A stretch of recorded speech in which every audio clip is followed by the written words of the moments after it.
our lives.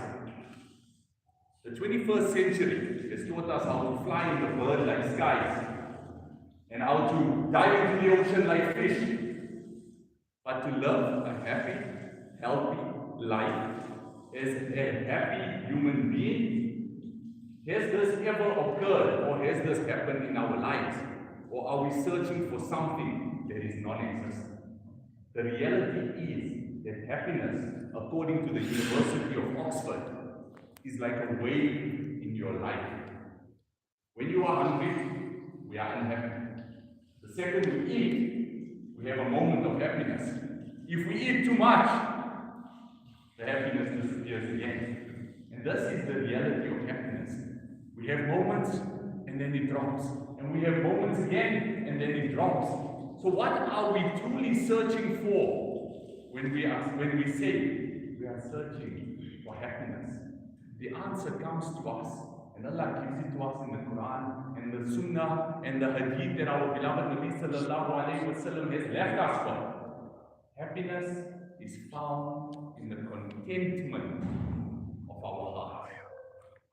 Where do we find contentment and how do we find contentment? And this is what I want to share with you today. I want to share with you 3 ways that if we implement these 3 ways in our life, inshallah, we will be able to find some sort of contentment in our heart. Our heart will be able to open up and we will be able to go through the difficult moments. As we know, life is difficult and we have difficult moments. But the reality is, how do we go through these difficult moments when all we are searching for is a wave in our life that will come and will go? The first lesson that I want to share with you today is the lesson of gratitude. What is gratitude? And let's start with it linguistically first. The Arabic word for the grateful is the shakir. And when we look linguistically, what is the Arabic word for the ungrateful? The Arabic word for the ungrateful is the kafir. And Allah does not make a mistake, we know this. There is no coincidence why the word kafir is used for the ungrateful one and it is used for the non-believer as well.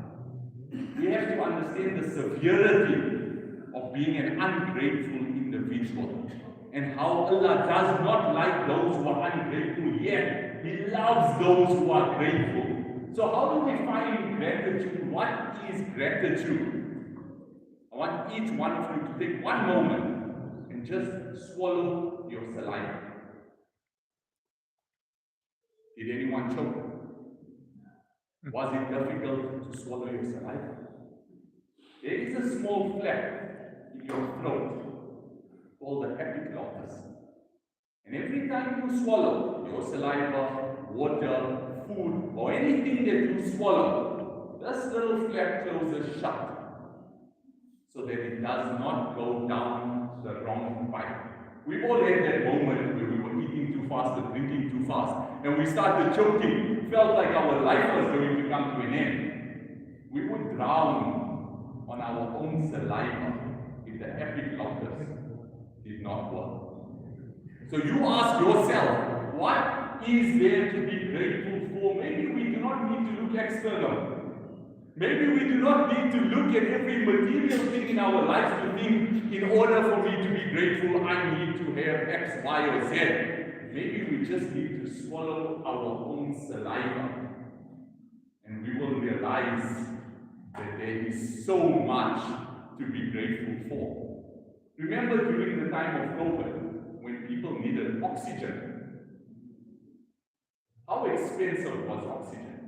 50 rand a liter, somewhere there and thereabout is what they were charging for oxygen.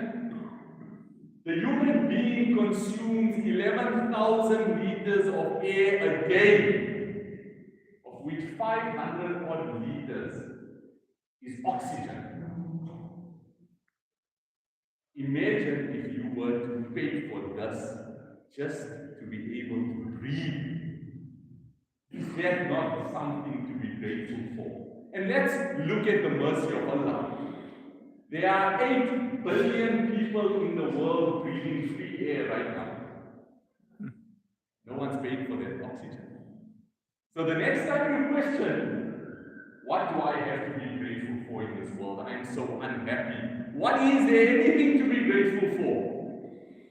Take a deep breath. Be grateful for the air that you are breathing. Swallow your saliva. Be grateful that you did not choke on it. And remember, the shark here is far greater than the kafir. Because the grateful individual is far better than the ungrateful individual.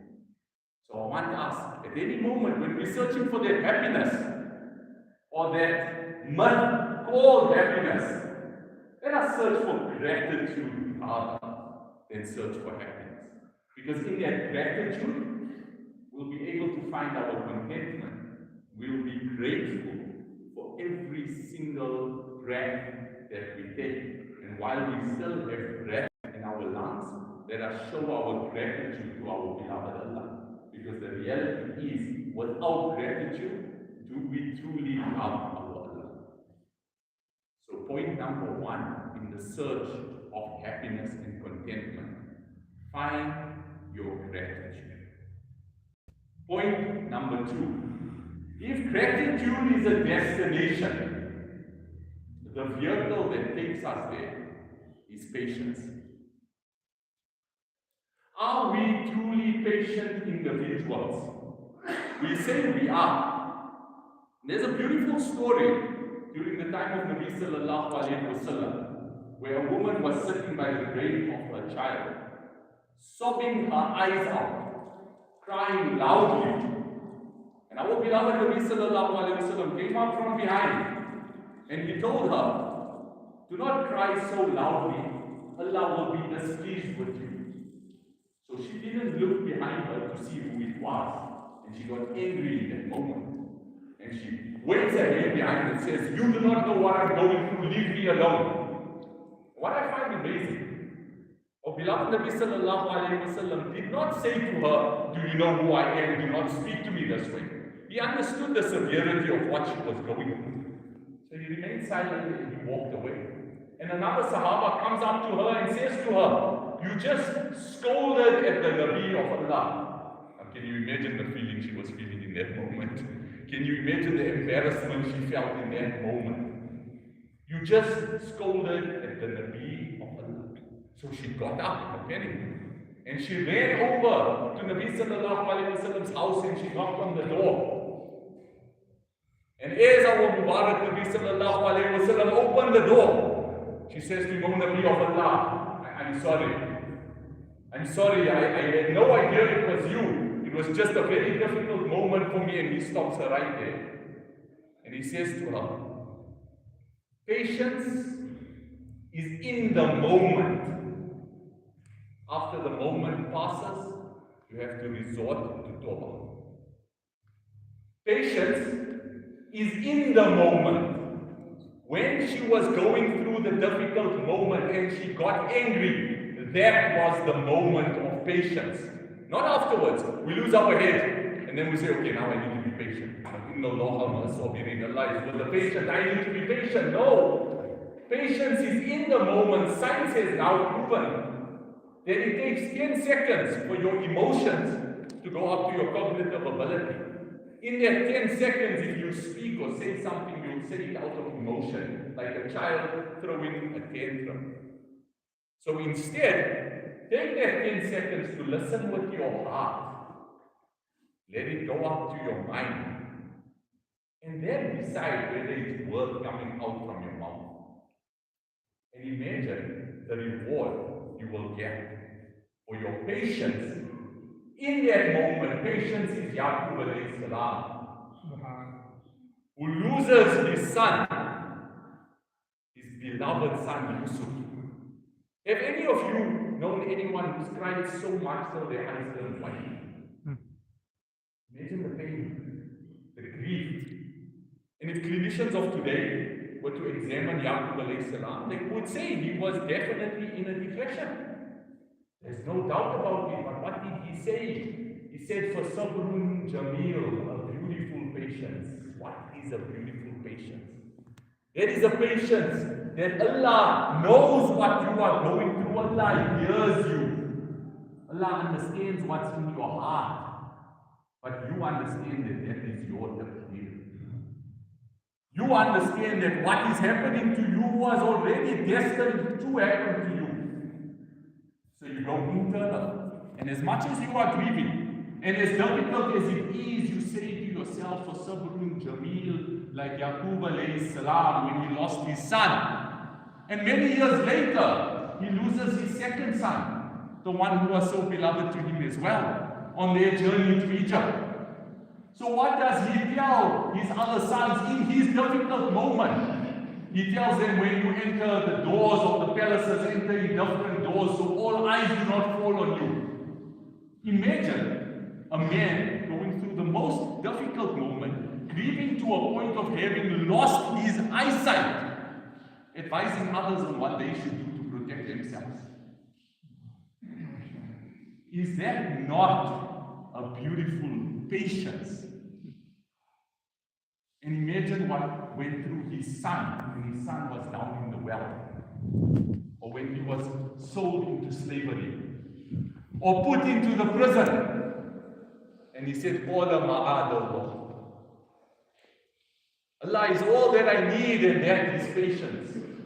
So the next time we think that we are not capable of doing something, or it is difficult, I do not want you to look at it as a difficulty. I want you to look at it as an opportunity to be rewarded for patience. Because they say that women, on the day of Qiyamah, when Allah is giving out the reward for patience, women would wish that they were in labor their entire lives, just so that they could be patient and be rewarded for it. Men would wish that their friends had scissors and cut their skin their entire lives, just so that they could be rewarded for patience. So every time we have a difficulty now, instead of searching for happiness and saying, why is this happening to me? I cannot find happiness. Let us look for it as an opportunity to be patient. Put a smile on your face and say, for sabrun jameel, it is okay. It is okay. Allah has put me into this, and He is giving me the opportunity to be rewarded for it. Why do we look at it as a difficulty? This is the greatest religion in the world, which glorifies your pain because you know that it is raising your status higher. Let us see it differently. Let us visualize it differently. Let us understand it differently. Which brings me to my third point. The point of optimism.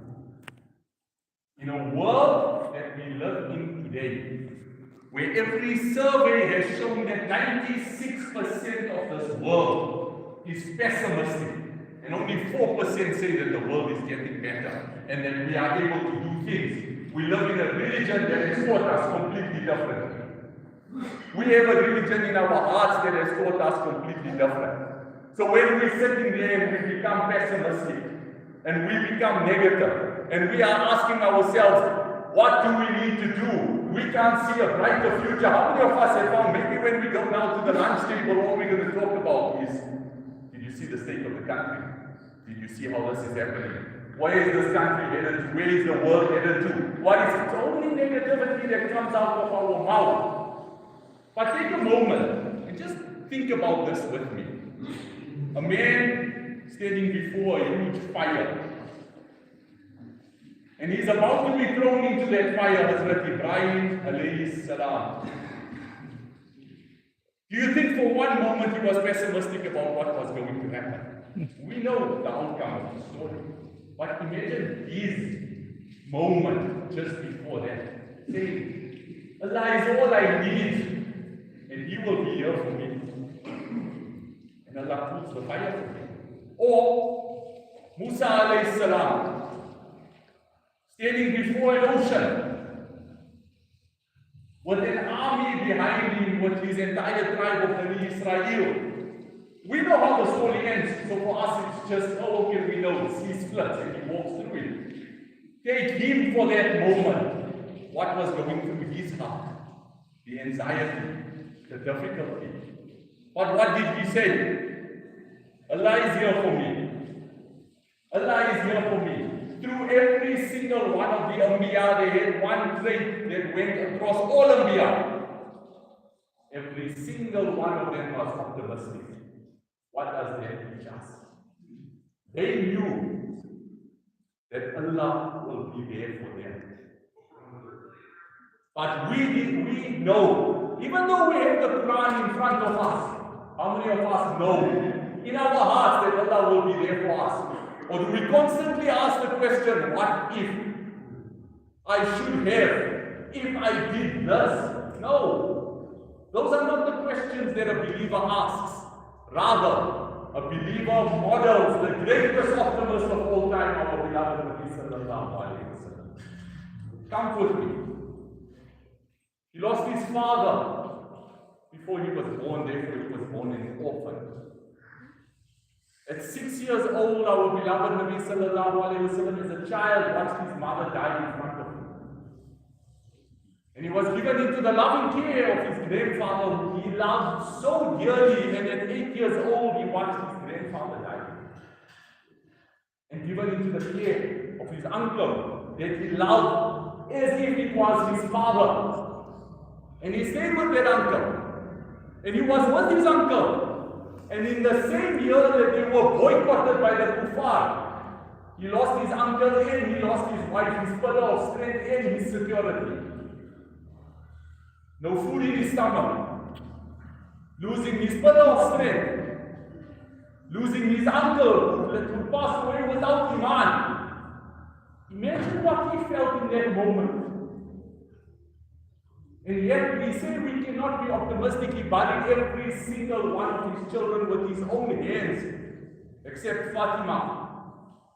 And he told her, you will be the first from my family to pass away after I pass away. And 6 months after he passed away, she passed away. So Allah compensated him with grandchildren who he loved so dearly. And he would hug them, and he would put them on the carpet, and he would sit with them, and he would snuff them, and he would hold them because Ibrahim told him that they would die a gruesome death. So he knew what was going to happen to them, and he saw his companions carpeted on the battlefield.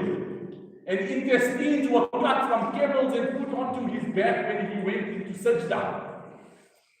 And some of the kuffar would choke him till he almost passed out. And when he went to Taif on his way back, he was stoned by the kuffar till the Mubarak blood went into his shoes. Our beloved Nabi sallallahu alayhi wa sallam, and his feet were so tired by the end of his life that he could barely stand and make salah. But do you know what our beloved Nabi sallallahu alayhi wa sallam said? He said, I love optimism.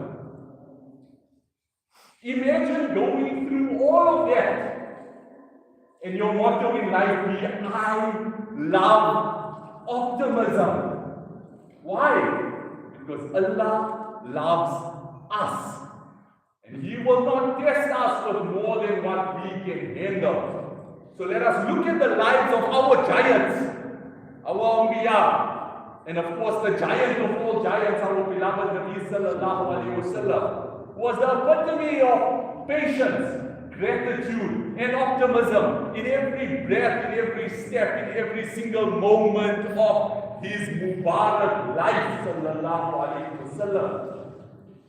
Now you ask yourself, is there anything for us not to be grateful for? To be patient about? To be optimistic about? Because there's an Arabic poem that says, that when a man comes into this world, he comes with clenched fists saying, I'm here to take everything. And when that same human being passes away, he leaves with open hands saying, I have left with nothing. So along the way, in the short life of ours, and we are just a traveler in this dunya, let us look for opportunities to be rewarded for these three. Because patience will give us great reward from Allah Himself. Gratitude will please Allah, and what is better than Allah being pleased with you. And optimism will show Allah that we love what He has decreed live for us, for what we are as human beings. There's an age-old question that says, glass half full or glass half empty?